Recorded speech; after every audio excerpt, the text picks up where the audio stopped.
नमस्कार।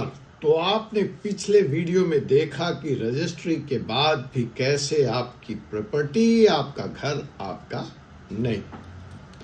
आइए इस वीडियो में हम आपको दिखाते हैं कि आपको बैंक ने लोन दिया है, आप ईएमआई भी दे रहे, फिर भी एक दिन ऐसा आता है कि आपके हाथ से आपकी संपत्ति, आपका घर निकल जाता है। अब सुप्रीम कोर्ट पूछ रहा है कि बैंक आपको यह क्यों नहीं बताते कि लोन ले देने से या ईएमआई समय पे दे देने से घर आपका नहीं हो सकता। जी हां, मैं हूं एडवोकेट डॉक्टर अजय कुमार पांडे और इस वक्त आप देख रहे हैं 4C सुप्रीम लॉ पार्टनर का प्रॉपर्टी का हमारा स्पेशल एपिसोड पार्ट 2। तो जनाब, जैसा कि मैं आपसे कह रहा था कि बैंक ने आपको लोन दे दिया, मतलब प्रॉपर्टी 100% सेफ है, ऐसा आपने मान लिया। अटल सत्य। अगर ऐसा है तो आप बहुत बड़े मुगालते में जी रहे हैं, बिग मिस्टेक्स कर रहे हैं, वेरी मिस्टेक कर रहे हैं। सच क्या है जो सुप्रीम कोर्ट कह रहा है? सच ये है कि bank loan is not equal to clean title and it is further not equal to ownership guarantee. Bank loan होने का मतलब यह नहीं है कि प्रॉपर्टी की टाइटल क्लीन है, और बैंक लोन होने का मतलब यह भी नहीं है कि आपके ओनरशिप की पुष्टि हो गई, गारंटी हो गई। और यह बात कोर्ट रिकॉर्ड में लिखी हुई है, ये कोई नई बात नहीं है।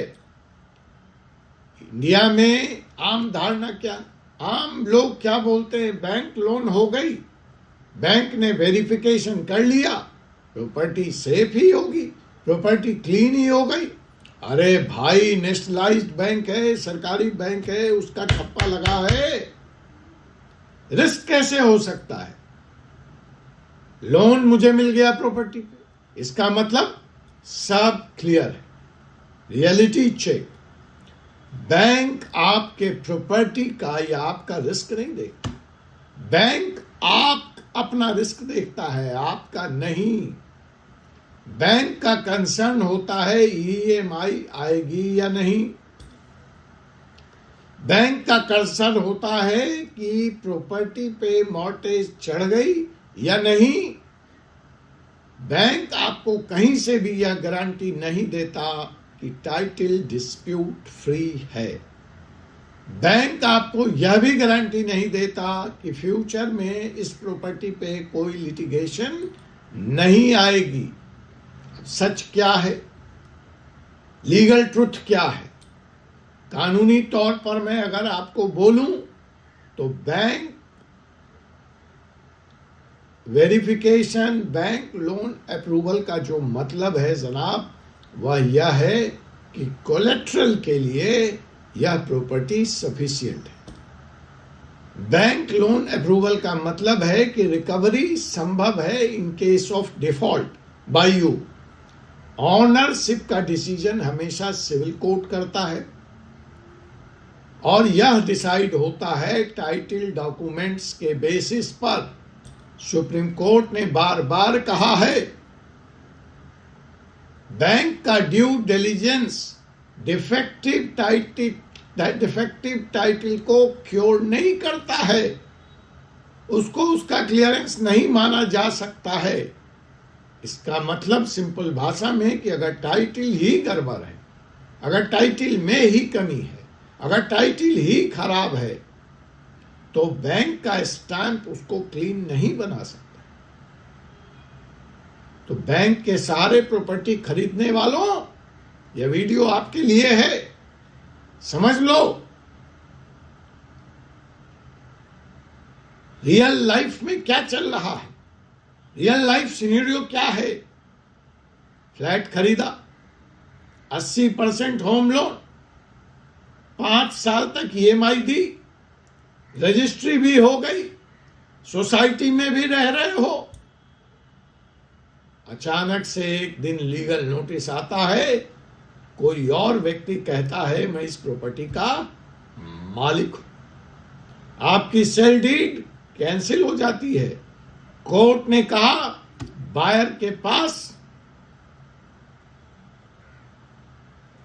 कोई वैलिड टाइटल ही नहीं, रिजल्ट फ्लैट गया। ईएमआई चालू रहेगी फ्लैट जाने के बाद भी, ध्यान रखना। बैंक बोला लोन तो आपने लिया है, मुझे क्या लेना देना, उस प्रॉपर्टी गई या आपके पास है। यस, यह हो रहा, बहुत रेगुलर तरीके से हो रहा है। अब आप पूछेंगे कि आखिर इसमें बैंक की क्या लायबिलिटी है, बैंक कैसे पतली गली से निकल जाता है, वाई बैंक एस्केप्स लायबिलिटी। तो आप कटु सत्य जान लें, आप कटु सत्य सुन लें। बैंक का सैंक्शन लेटर जिस वक्त आपको लोन देता है उसमें लिखा है कि borrower shall verify the title at his own risk. Sanction letter पढ़ लो, निकाल के देख लो अपना, जिसमें बैंक ने पूरी रिस्पॉन्सिबिलिटी, पूरा ठीकरा आपके सर डाल दिया कि टाइटल के वेरिफिकेशन की जिम्मेवारी बैंक की नहीं है, आपकी है। नीचे और जाओगे, पढ़ोगे लोन डॉक्यूमेंट को, तो उसमें मिलेगा कि बैंक टाइटल की गारंटी नहीं कर रहा है। बैंक यह भी लिख के बाहर हो जा रहा है कि उसके जो लीगल ओपिनियन है, उसने जो लीगल ओपिनियन लिया है टाइटल के बारे में अपने एडवाइजर से, वह भी अंतिम नहीं है, वह बाइंडिंग नहीं है। और जो लोन है is independent of ownership dispute. Loan का आपकी टाइटल से, आपके मालिकाना हक से कुछ लेना देना नहीं। देखिए इस बात को समझिए, लोन आपने लिया, मकान तो एक गारंटी है, मॉर्गेज है। तो अगर वो मकान है और डिफॉल्ट है तो बैंक ने मकान बेचा, अपना लोन रिकवर कर लिया, बाकी के पैसे अगर मकान ज्यादा में बिका आपके घर को मिल गया, आपको मिल गया। अगर आपने लोन लिया, डिफॉल्ट हो गया और बैंक ने घर बेचा और जो बेच के पैसा आया वह आपके लोन से कम है, तो बैंक आपसे बाकी की रकम भी वसूल करेगा। समझ में आ गई सिंपल बात में? यही होता है, यहां तक आप लोग क्लियर है। प्रॉब्लम यहां से होता है। अब इस बार जो लोन है 80 लाख 1 करोड़ और प्रॉपर्टी ही चली गई, प्रॉपर्टी ही नहीं रही। तो भैया प्रॉपर्टी चली गई तो लायबिलिटी थोड़ी चली गई आपकी।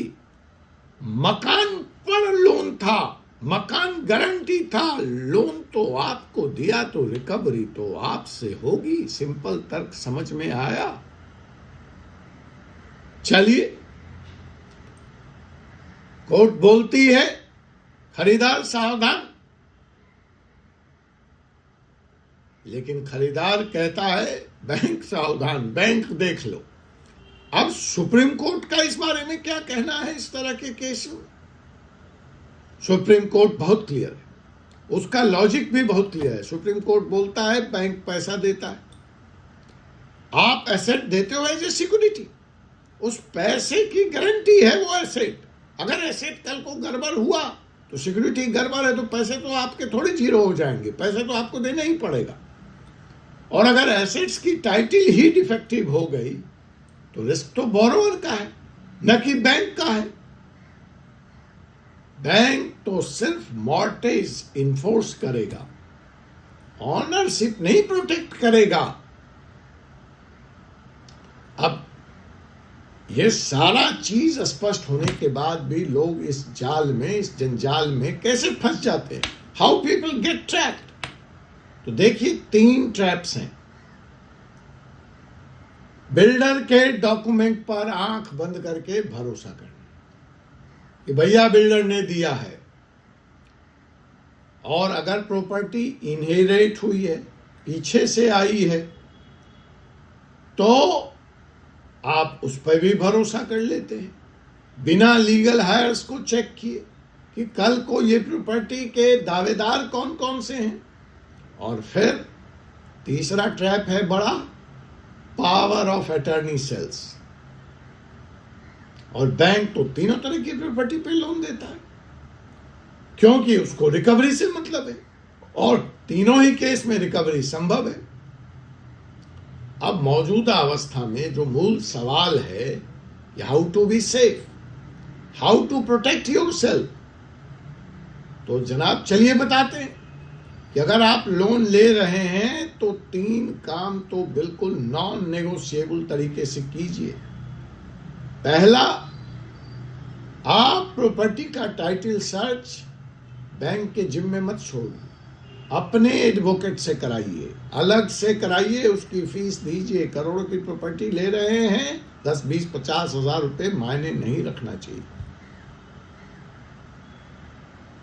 दूसरा, म्यूटेशन एंड रेवेन्यू रिकॉर्ड्स को वेरीफाई कराइए कि जो रजिस्टर्ड डीड है, जो रजिस्ट्री है, वो म्यूटेट हुई है कि नहीं, रेवेन्यू रिकॉर्ड में चढ़ी है कि नहीं।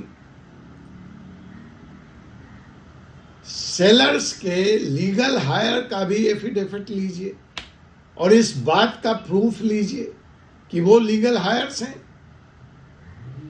बैंक के लॉयर पर 100% डिपेंड करना is complete legal suicide. Bank loan से ध्यान रखिए, घर नहीं मिलता, घर मिलता है सिर्फ क्लियर टाइटल से। लोन मिल गया तो रिलैक्स मत हो जाइए, रादर अलर्ट हो जाइए।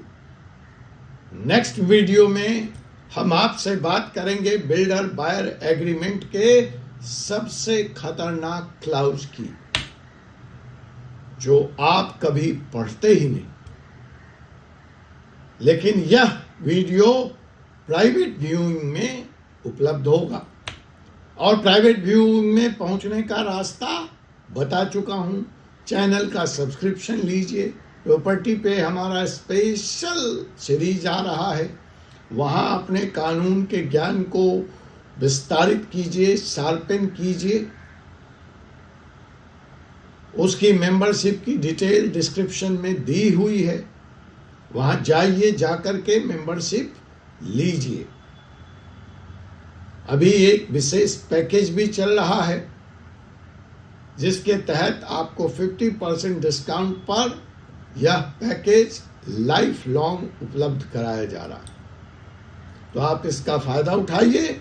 आपसे पुनः मुलाकात होगी प्रॉपर्टी लॉ के तीसरे विशेष एपिसोड में। तब तक के लिए मुझे advocate doctor Jay Kumar Pandey, Supreme Court of India को अनुमति दीजिए। जय हिंद, जय भारत, जय संविधान।